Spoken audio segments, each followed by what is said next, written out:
Hermanos, que el Señor les bendiga. Hermanas, por favor tomen asiento.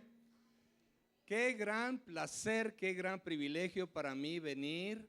Les traigo un saludo cordial de toda la familia mexicana. Yo sé que hay mexicanos por acá también, en esta ciudad. Es mi primera vez que vengo. ¿Hay algún mexicano aquí? ¡Viva México! Gracias al Señor.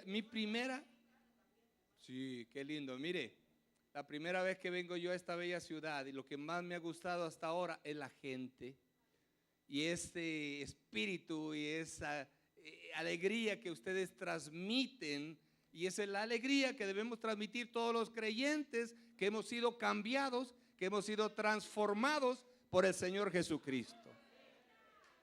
Antes estábamos solos, ahora somos parte de una familia. Antes estábamos perdidos, ahora somos encontrados. Antes estábamos condenados, ahora tenemos la esperanza de vida eterna. Hemos vivido tiempos difíciles, yo lo sé, pero el Señor me estaba dando hoy en la tarde, mientras yo estudiaba, una palabra que está en ahí, Apocalipsis 3:8, y dice: yo conozco tus obras, he aquí he puesto delante de ti una puerta abierta, la cual nadie puede cerrar, porque aunque tienes poca fuerza, has guardado mi palabra y no has negado mi nombre. Esos son ustedes. Esos son ustedes, los que no se rinden a pesar de los problemas y todo, siempre están adelante y sabiendo que el Señor ha prometido acompañarnos todos los días hasta el fin del mundo. Bendito sea el nombre del Señor. El ministerio, mis queridos hermanos, no es una carrera. Ser cristiano no es una carrera, es un maratón. Y lo importante no es llegar primero, lo importante es lograr cumplir con el propósito por el cual fuimos creados. Y por eso el apóstol Pablo lo dice de esta manera y lo describe. Ustedes saben, el apóstol Pablo hacía muchas cosas y estaba bien ocupado plantando iglesias, predicando aquí, visitando a los hermanos, pero al final su ministerio lo redujo a una sola cosa. Y ahí en Filipenses 3:12-14 nos da el mejor consejo, y él dice: no es que ya lo haya conseguido todo o que ya sea perfecto, sin embargo, sigo adelante, esperando alcanzar aquello para lo cual Cristo me alcanzó a mí. Hermanos, no pienso que yo mismo lo haya logrado ya, más bien una cosa hago, olvidándome lo que queda atrás y esforzándome por lo que está adelante. Sigo avanzando hacia la meta para ganar el premio de Dios que ofrece mediante su llamamiento celestial en Cristo Jesús. Cuando el apóstol Pablo nos habla de esto, es porque a veces nosotros estamos involucrados en muchas cosas. El apóstol Pablo al final dijo: yo voy a hacer esto, una sola cosa. Y eso que él nos está aconsejando tiene dos partes. Yo diría, no quedarse viviendo en el pasado, porque a veces nosotros vivimos de los logros y los éxitos del pasado, o vivimos frustrados por los fracasos del pasado. Entonces, olvidando lo que queda atrás, olvidando ya todo lo que sucedió, tenemos que enfocarnos ahora hacia adelante, dice el apóstol Pablo, alcanzar su visión de futuro. Una certeza que tenía el apóstol Pablo al decir que lo mejor está por venir. ¿Ustedes lo creen? Lo mejor está por venir.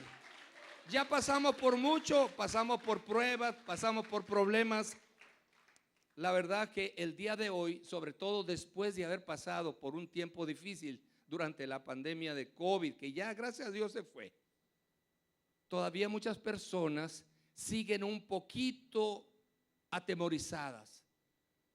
Y hay algunos temores que tenemos que disipar en nuestra vida. Uno de esos temores tiene que ver con la incertidumbre. Pero cuando nosotros estamos seguros de aquel que nos llamó, estamos confiados en Él y sabemos que aquel que empezó la buena obra en nosotros la va a perfeccionar hasta el día del Señor para la gloria de Dios el Padre. Entonces tenemos que estar seguros y la incertidumbre se tiene que ir a otro lado. A veces tenemos personas que tienen temor al fracaso y entonces no quieren intentar nada porque tienen miedo a fracasar. Y el fracaso simplemente hay que redefinirlo. Algo que no funciona para empezar otra cosa. El apóstol Pablo lo apedrearon, salió en la ciudad de Listra y después ¿qué hizo? Se sacudió y regresó a seguir predicando. El temor al fracaso. Tenemos que redefinir y comenzar a hacer algo diferente, algo nuevo, pero tenemos que dar el primer paso, que el Señor está con nosotros. A veces tenemos temor al juicio social.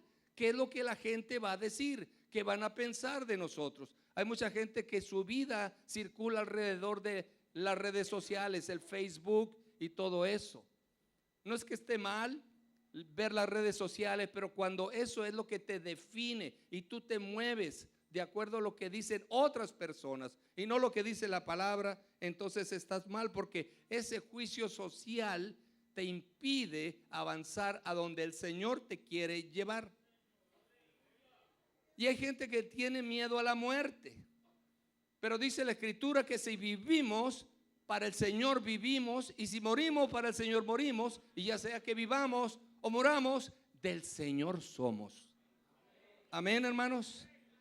Así que ya es tiempo de olvidar todo esto y levantarnos y brillar. Y brillar, como bien lo dice el profeta Isaías cuando dice: levántate, resplandece, porque ha venido tu luz y la gloria de Jehová ha nacido sobre ti. Porque he aquí tinieblas cubrirán la tierra y oscuridad las naciones, mas sobre ti, hermano, hermana, amanecerá Jehová, y sobre ti será visto su gloria, y andarán las naciones a tu luz y los reyes al resplandor de tu nacimiento.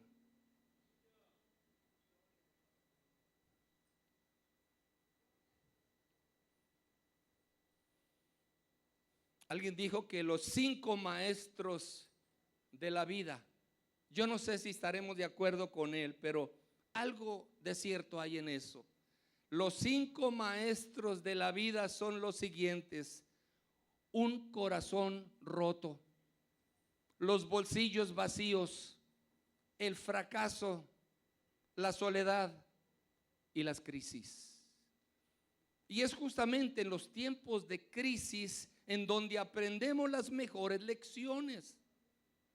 Nosotros tenemos que estar con los ojos abiertos, tratando de escuchar, porque toda tormenta es una escuela, toda prueba es un maestro y toda experiencia es educación. Así que cuando llegue el tiempo de crisis a nuestra vida, no debemos preguntarnos: ¿por qué a mí? ¿Por qué ahora? Más bien tenemos que preguntarnos: Señor, ¿qué es lo que tú me quieres decir? ¿Qué me quieres enseñar en medio de esta prueba en la que yo estoy pasando? Inmediatamente nosotros culpamos a cualquier cosa, pero a veces el Señor nos tiene que llamar la atención, nos tiene que sacudir de alguna manera. Aquel que cree estar firme en su fe, mire que no caiga. Hoy en día, después de la pandemia, 30% de los miembros de las iglesias que ya iban activamente a las iglesias no han regresado. ¿Qué es lo que está pasando? Los tiempos han cambiado, nosotros también tenemos que cambiar. Todos acabamos de pasar por alguna crisis, otros tal vez estamos en medio de una crisis, o tal vez está muy próximo a entrar en una crisis. ¿Por qué? porque los problemas, las crisis, las pruebas son parte de nuestra vida. De hecho, la iglesia nació en tiempos de crisis, de persecución. Y el día de hoy estamos hablando un poquito de un libro que les vamos a regalar a cada uno al final, que se llama El arte de la supervivencia en tiempos de caos. ¿Qué es lo que pasaba? Yo no sé si tenemos ahí arriba una presentación.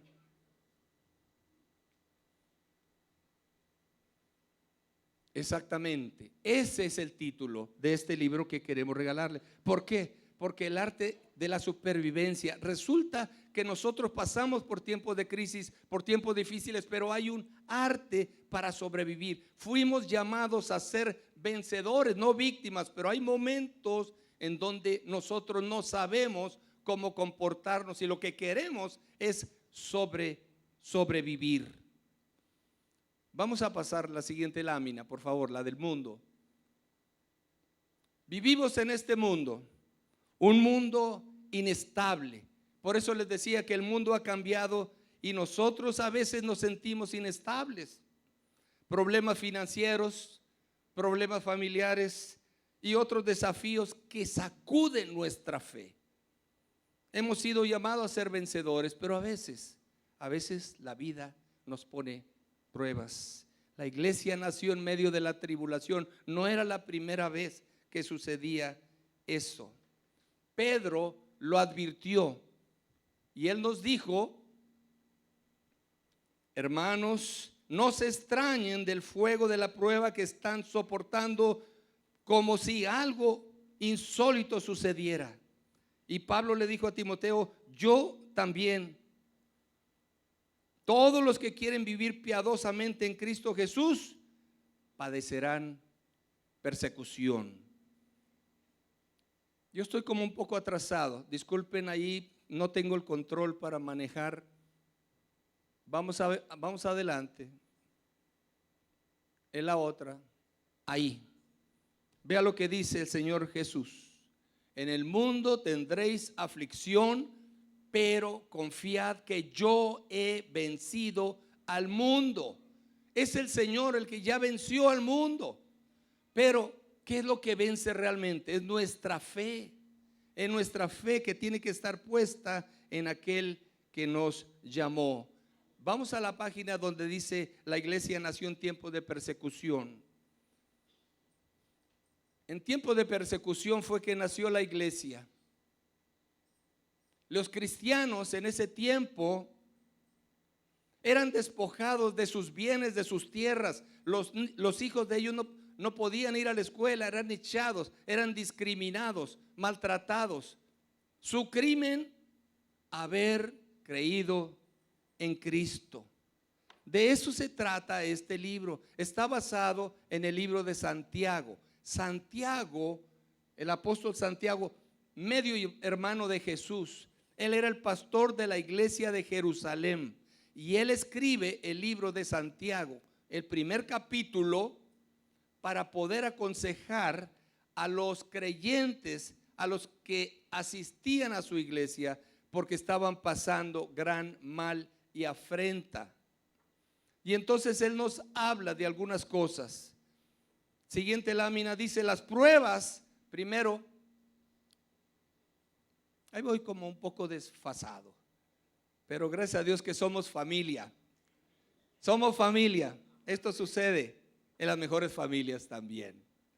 Las pruebas son inevitables y no son ajenas a un mundo caído. La verdad es esto. Acuérdense de lo que le pasó a nuestro héroe de la fe llamado Job. Job era un gran hombre de fe y un día se encontró en una lucha espiritual. Y dice la escritura que sus amigos le abandonaron, perdió sus hijos, perdió sus bienes. Su esposa le dijo: maldice a Dios y muérete.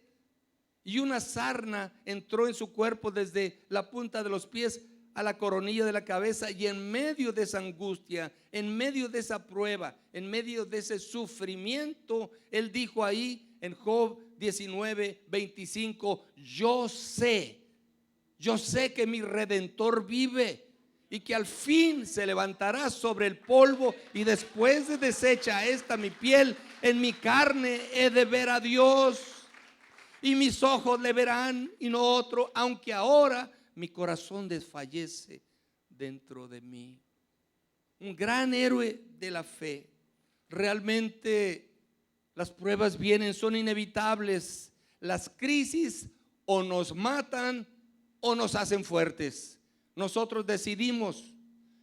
Nosotros podemos recordar gente que tuvo que enfrentar grandes cosas, como los héroes de la fe que menciona Hebreos capítulo 8. Dice, por fe aquellos grandes hombres enfrentaron fuegos impetuosos, derribaron, evitaron filo de espada. Dice, y sacaron fuerza de la debilidad. Yo no sé cómo uno puede sacar fuerza de la debilidad, pero ahí estaban, evitaron fuegos impetuosos, taparon bocas de leones. Hay muchas cosas que dice de los grandes héroes de la fe en Hebreos 11, pero es ahí la crisis, o nos mata o nos hace fuertes. Y las víctimas fracasan por no pasar de preguntarse por qué, y se estancan en su dolor. La verdadera pregunta es, ¿qué es lo que Dios quiere enseñarme? ¿Por qué razón, mis queridos hermanos? Porque Dios no desperdicia un dolor, Dios no desperdicia una herida, Dios no desperdicia una cicatriz, y de ese dolor Él puede hacer surgir el ministerio más poderoso que tú te puedas imaginar. Gloria a Dios. Dios no desperdicia. Todos venimos arrastrando alguna herida, algún dolor, algún sufrimiento. No hemos podido perdonar a alguien, no nos han podido perdonar, y ahí venimos con eso. Y el Señor usa ese dolor, esa experiencia dolorosa, para darte un ministerio. Así que el arte de la supervivencia nos habla de tres cosas importantes. Primero, una actitud que debemos abrazar cuando viene el tiempo de crisis. En segundo lugar, un recurso que debemos pedirle a Dios, que es la sabiduría sobrenatural. Muchas veces nosotros podemos resolver problemas, pero hay algunos que nos rebasan y necesitamos acercarnos a Dios para que nos dé de su sabiduría y poder resolver las cosas. Y una teología que debemos de creer. Ese es el acróstico, la A, la R, la T de arte, y la E es la esperanza que nos mantiene vivos y nos tiene anclados en la certeza de las promesas de Dios. Cuando elegimos esa actitud, ese recurso, y aprendemos a ver desde la perspectiva correcta, podemos enfrentar cualquier situación con confianza en la vida. O somos víctimas o somos victoriosos. ¿Usted qué es, hermano? Fuimos llamados a ser victoriosos. Tenemos que hacernos esta pregunta que está aquí en esta siguiente lámina. ¿Cuál es la prueba a la que te estás enfrentando en este momento? ¿Hay alguna prueba que estás enfrentando? Yo no lo sé. Yo no sé, pero todos estamos enfrentando alguna situación, tal vez en la vida, en la familia, en el trabajo. Y antes de continuar, yo quisiera orar en este momento por usted. Cierre sus ojos. Gracias, Señor, porque podemos ir a ti confiadamente. Te damos gracias porque a pesar de todas las pruebas y dificultades que hemos enfrentado en los últimos tiempos, podemos decir, Ebenezer, hasta aquí nos ha ayudado el Señor. Sabemos que tú estás entre nosotros y que siempre tienes tus ojos abiertos y tus oídos atentos a las oraciones y necesidades de tus hijos. Y en esta noche ponemos en tus manos todos nuestros problemas, todas nuestras cargas, nuestras angustias, sabiendo que tú te harás cargo de todo. Y nosotros podremos dormir tranquilos, sabiendo que tendremos un mejor mañana y que lo mejor de tus bendiciones apenas está por venir. Oramos esto en el nombre del Padre y del Hijo y del Espíritu Santo. Amén. Gloria al Señor. Gloria al Señor. Él está con nosotros en esta noche. Una actitud que debemos abrazar. La letra A tiene que ver con el arte de la supervivencia. Una actitud. ¿Cuál es la actitud que debemos tener cuando vienen las pruebas? ¿Qué podemos hacer cuando estés en medio de tormentas y dificultades en la vida? Debes abrazarlas con una actitud victoriosa. Vea lo que dice Santiago cuando empieza a hablar ahí en el capítulo 1, versículos 2 al 4.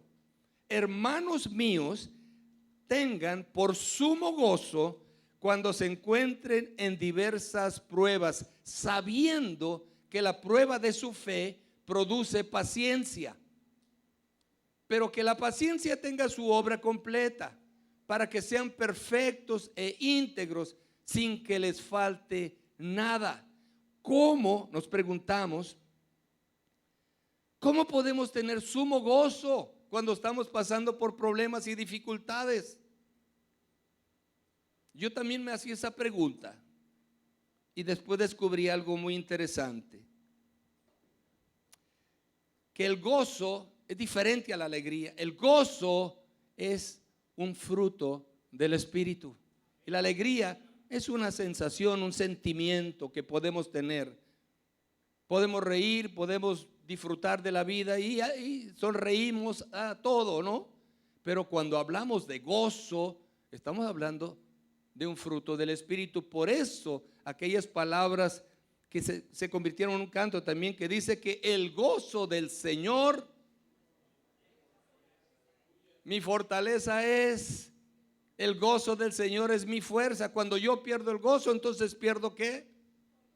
La fuerza. Por eso tenemos que estar gozosos aún en medio de la prueba. Es la constancia. Dice, cuando se encuentren por diversas pruebas, sabiendo que la prueba de su fe produce paciencia. ¿A cuánto les falta paciencia en esta vida hoy? Somos de la gente, los que queremos las cosas rápido. Queremos que todo se resuelva de inmediato. No tenemos paciencia. Hasta el Chavo del 8 decía, tú no me tienes paciencia. La verdad es que no somos pacientes, no somos tolerantes, pero aquí es un requisito. Dice, sabiendo que la prueba de su fe produce paciencia. Y dice, pero que la paciencia tenga su obra completa. En otras palabras, dale chance, dale oportunidad. No te desesperes, que el Señor está trabajando en medio de la prueba. Él está trabajando ahí.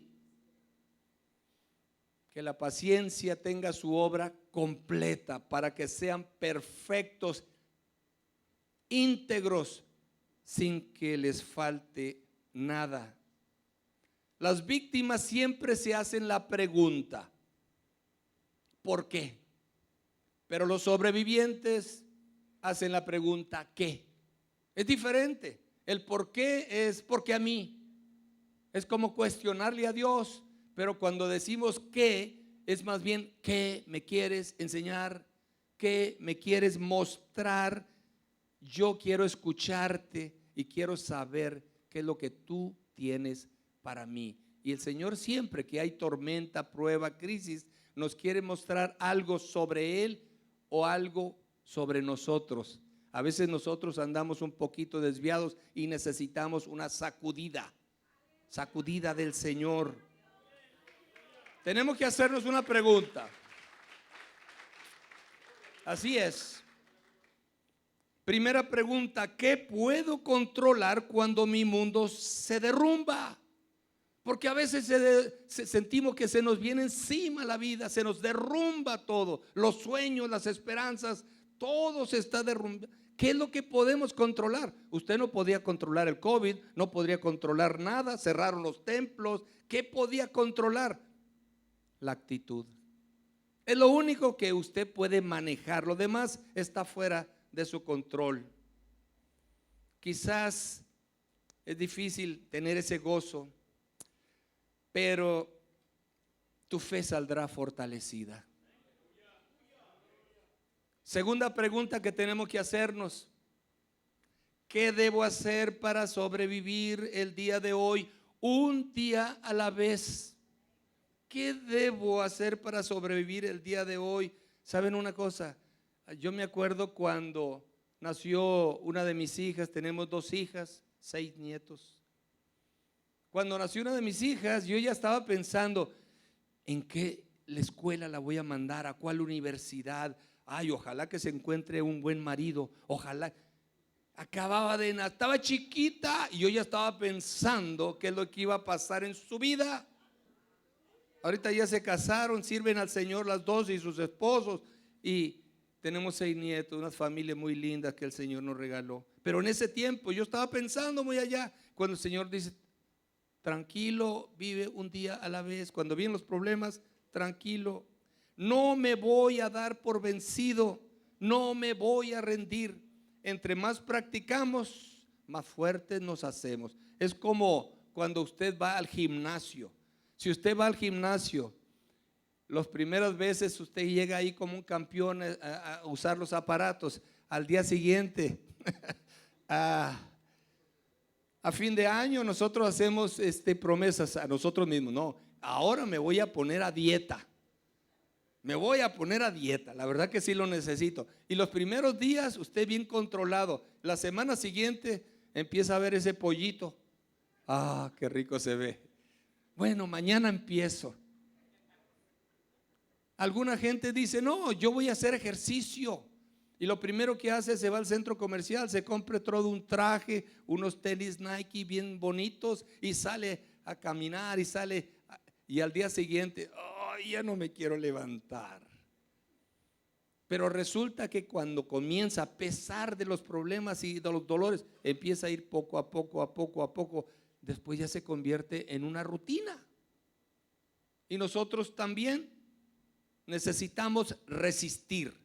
Cuando vienen los problemas, necesitamos resistir, aguantar, sabiendo que el Señor está haciendo una obra en nosotros.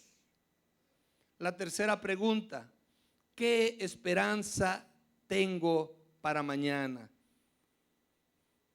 La esperanza que tengo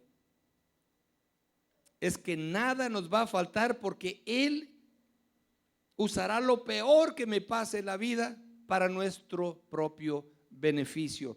Alguien dice que la esperanza es como el oxígeno del alma. Por eso tenemos la esperanza viva. Necesitamos tener siempre fuerte nuestra esperanza. Y dice Santiago 1:12, bienaventurado el que persevera bajo la prueba, porque una vez que ha sido aprobado, porque nos pasan por una prueba, es prueba, ¿no? Como en la escuela también. Una vez que ha sido aprobado, recibirá la corona de la vida que el Señor ha prometido a los que le aman. ¿Cuántos quieren esa corona? Todos la queremos. Pero primero tenemos que pasar la prueba y salir aprobados. Esa es la cosa. Si las cosas fueran fácil, cualquiera las haría. Pero no, el Señor quiere que salgamos siempre fortalecidos a pesar de las pruebas. Eso nos lleva al siguiente nivel, que tenemos que cambiar nuestra perspectiva, una nueva perspectiva de la vida. Vean ustedes ahí cómo Dios usa la adversidad, los tiempos difíciles, para hacernos madurar, porque nos vemos obligados a depender de Él en un nuevo nivel. En un nuevo nivel, cuando todas las cosas están marchando bien, no se necesita nada, pero cuando vienen los tiempos difíciles es cuando se requiere de la ayuda de Dios y se requiere paciencia. Ahí estaba Pedro en el mar. Y de pronto se puso a caminar. ¿Eres tú, Señor, me dejas caminar sobre el agua? Y ustedes recuerdan ese pasaje, comenzó Pedro a caminar, pero de pronto ya perdió la vista en Jesús, comenzó a ver los elementos y se empezó a hundir. Jesús le hizo dos preguntas importantes. Lo primero le dijo: hombre de poca fe. La segunda: ¿por qué dudaste? Imagínese usted, si con poca fe pudo caminar en el agua, imagínese si tuviera mucha fe. Le dijo el Señor: hombre de poca fe. Y después le dijo: ¿por qué dudaste? Parece que la duda es lo que nos hace fracasar. Por eso tenemos que estar bien firmes y no dudar. Al no tener el control, se nos recuerda lo dependientes que somos del Señor. Somos dependientes. A veces creemos que nosotros podemos hacer solos las cosas, pero no resultan. Cuando hacemos las cosas a la manera de Dios, siempre salimos bien librados. Una nueva perspectiva en la vida. Eso significa lo que dice ahí: nos aparta de los asuntos temporales y urgentes de la vida y nos vemos obligados a reexaminar nuestros valores, prioridades, compromisos. Nuestras conversaciones son más serias. ¿Cuál es el propósito de mi vida? ¿Cuál es el propósito de nuestra vida? Una nueva perspectiva de la vida. Las pruebas nos permiten ser testigos de primera mano de la realidad y el poder de Dios. Cuando estamos en medio de problemas, vemos la mano de Dios obrando en nuestra vida. Si estamos enfermos, Dios es nuestro sanador. Si estamos en peligro, el Señor es nuestro protector. Siempre está ahí para nosotros. Y es la fe la que mueve la mano de Dios y nos saca de donde estamos metidos, algunas veces en el fango. Las pruebas sirven como un testimonio impresionante para un mundo incrédulo. Algunas veces son los vecinos que tenemos que están viendo cómo nosotros nos comportamos en los tiempos de crisis. Están listos para decir: ah, mira, dicen que son cristianos, pero mira. Por eso tenemos que estar bien firmes. Estamos bien firmes. Y tenemos que tener una nueva perspectiva en tiempo de crisis, porque nos convertimos en personas más sensibles, más atentas, más compasivas, más semejantes a Cristo. ¿Por qué? Porque ya nos comenzamos a identificar con las personas que viven y que están pasando ese mismo dolor. Aquí hay una pregunta: ¿qué actitud en mi vida necesita un ajuste para crecer hacia la madurez mientras atravieso por algunas pruebas? Porque cuando nosotros estamos en medio de la angustia y de la prueba, a veces se nos olvida en quién hemos puesto nuestra confianza y nos sumimos en medio del dolor. Así que cuando estemos en pruebas, no te sorprendas, acéptalas con gozo, sabiendo que Dios está en control. Dios está en control todo el tiempo. Dios está en control. No cuestiones a Dios preguntándole por qué, más bien pregúntale qué quieres enseñarme. Y frente a las pruebas, cambia tu actitud y persevera, resiste, aguanta, avanza. Porque al pasar la prueba, Dios promete recompensar tu fidelidad. Y Dios es bueno para eso. Pero a veces, hermanos, A veces los problemas van más allá de nuestra fortaleza. Y es aquí donde Santiago nos habla de un recurso que solamente Dios nos puede dar. Es la letra R del arte de la supervivencia. La letra R significa un recurso que debemos pedir y que solamente Dios nos puede dar. Entonces, número 1 dice, una actitud que debemos abrazar en medio de la prueba. Segundo, un recurso que se encuentra disponible para nosotros. Ve al versículo 5 al 8. Dice, si a alguno de ustedes le hace falta sabiduría, pídasela a Dios y Él se la dará. Pues Dios da a todos generosamente sin menospreciar a nadie, pero que pida con fe, sin dudar. Porque quien duda es como las olas del mar, agitadas y llevadas de un lado a otro por el viento. Quien es así, no piense que va a recibir cosa alguna del Señor. Es indeciso, es inconstante en todo lo que hace. En otras palabras, tiene doble pensamiento. Es como estar parado como en un kayak o algo así, y entonces le dice, Dios, ¿me puedes ayudar? Ay, pero ¿qué tal si no me ayuda? A mí me gustaría hacer esto, pero también me gustaría hacer otro. Como que tenemos dos pensamientos. Por eso el Señor nos dice, no puedes tener esto, no puedes estar a la deriva. Tienes que pedir con fe y no dudar. Porque si dudas, no vas a recibir nada del Señor. Entonces, ¿cuál es el ofrecimiento de Dios? La oferta de Dios es sabiduría sobrenatural. Porque algunos estudiaron, algunos han tenido oportunidad de sacar una licenciatura, un doctorado en algo y son inteligentes. Pero la sabiduría es algo distinto. Y cuando le pedimos a Dios, Él nos da sabiduría sobrenatural, más allá de lo natural. ¿Cuál es nuestra responsabilidad? Pedirla. La actitud de Dios, franca y generosa, dice, y se lo voy a dar con generosidad. La única condición que Dios nos pone, ahí está, pedir con fe y no dudar. No dudar. La duda, ese es el problema de siempre. Así que en tu momento de necesidad, tienes primer lugar que admitir, hermano, hermana, no está mal. Admite que estás estancado, que estás atorado.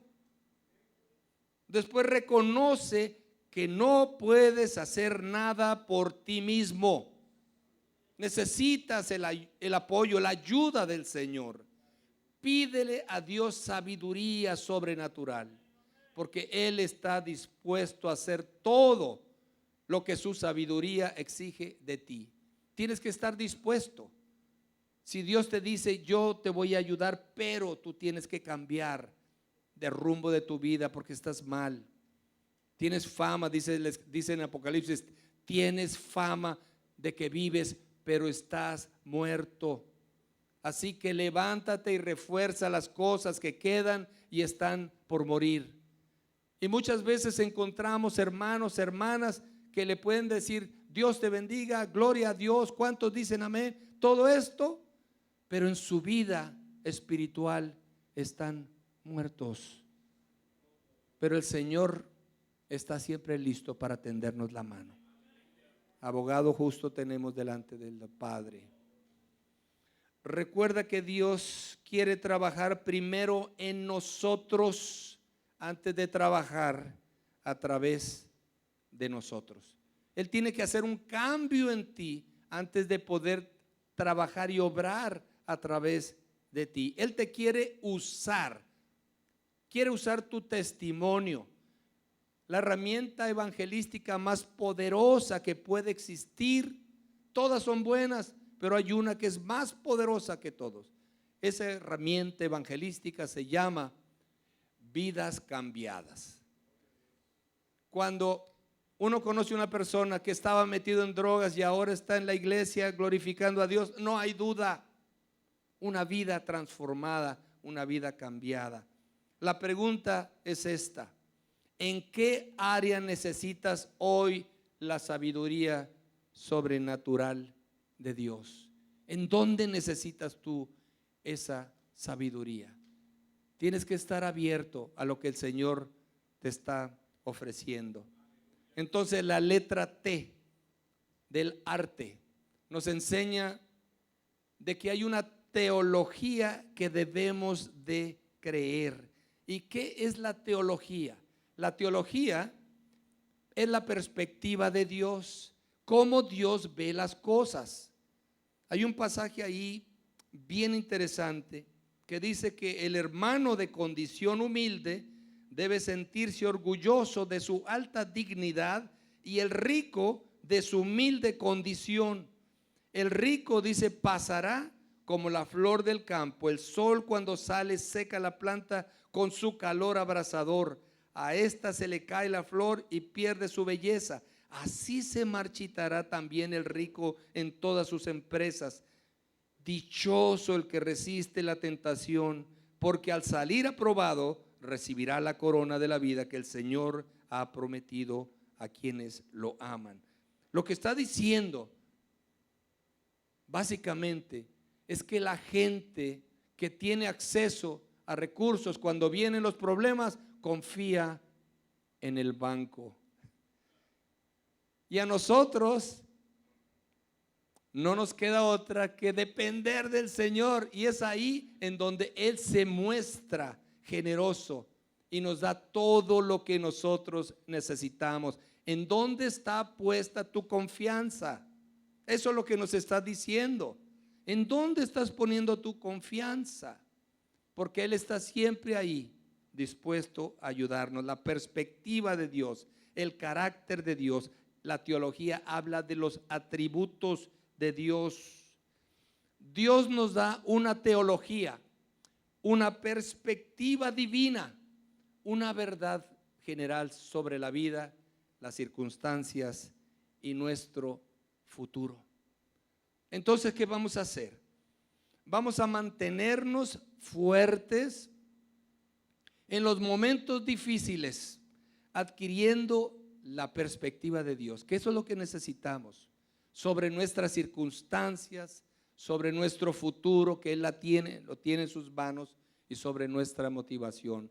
Tenemos que recordar que no somos víctimas, sino que somos llamados a ser victoriosos. Amén.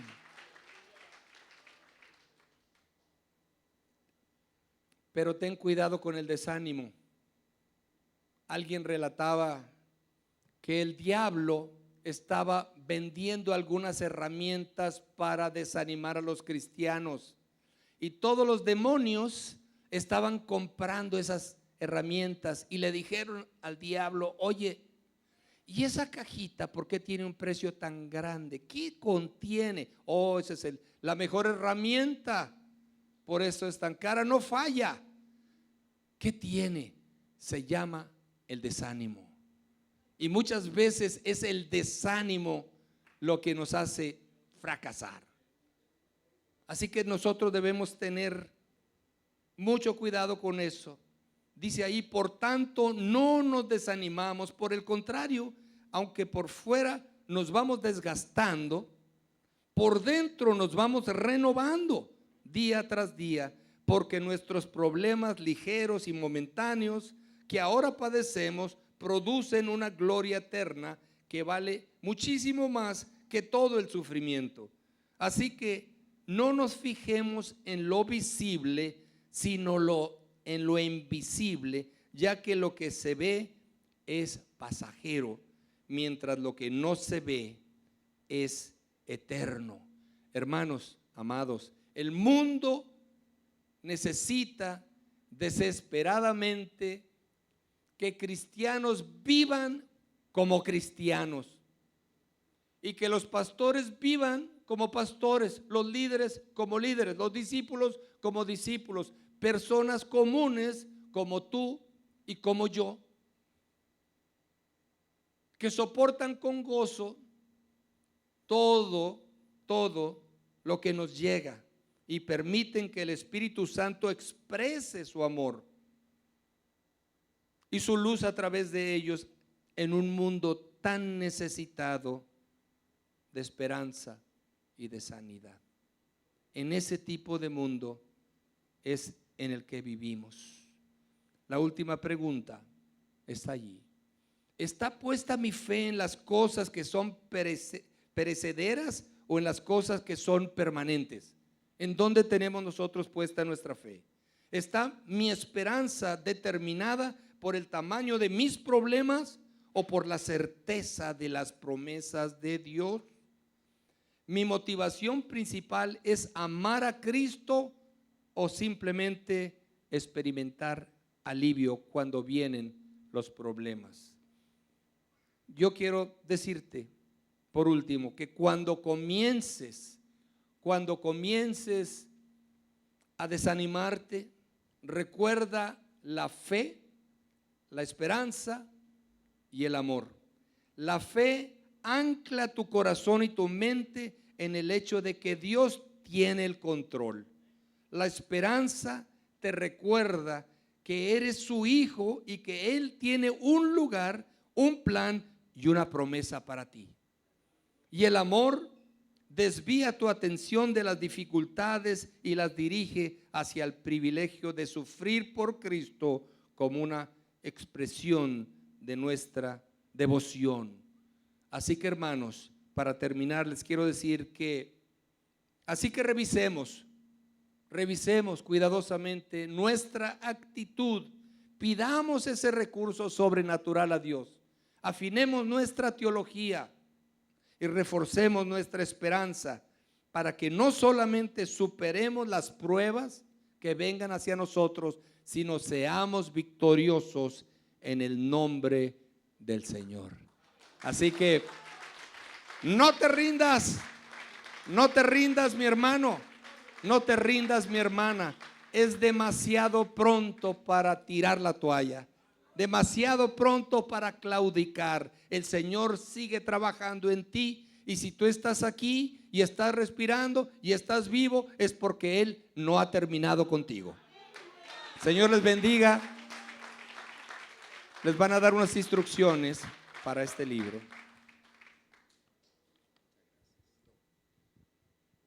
Esto en República Dominicana lo que se llama es un sancocho de 3 carnes. Cuando uno le pregunta, ¿cómo les pareció a ustedes? No quedé mal en recomendarle al pastor Fañas. Yo fui que molesté al pastor Fañas para pedirle que viniera a ver los pastores y bendecir. Y los pastores esta mañana fueron bendecidos, los líderes. Y yo creo que parece ser que no quedé mal aquí. Es una bendición. ¿Cuántos fueron bendecidos? Déjeme ver la mano. Es que no quiere levantar. Levanta tus manos.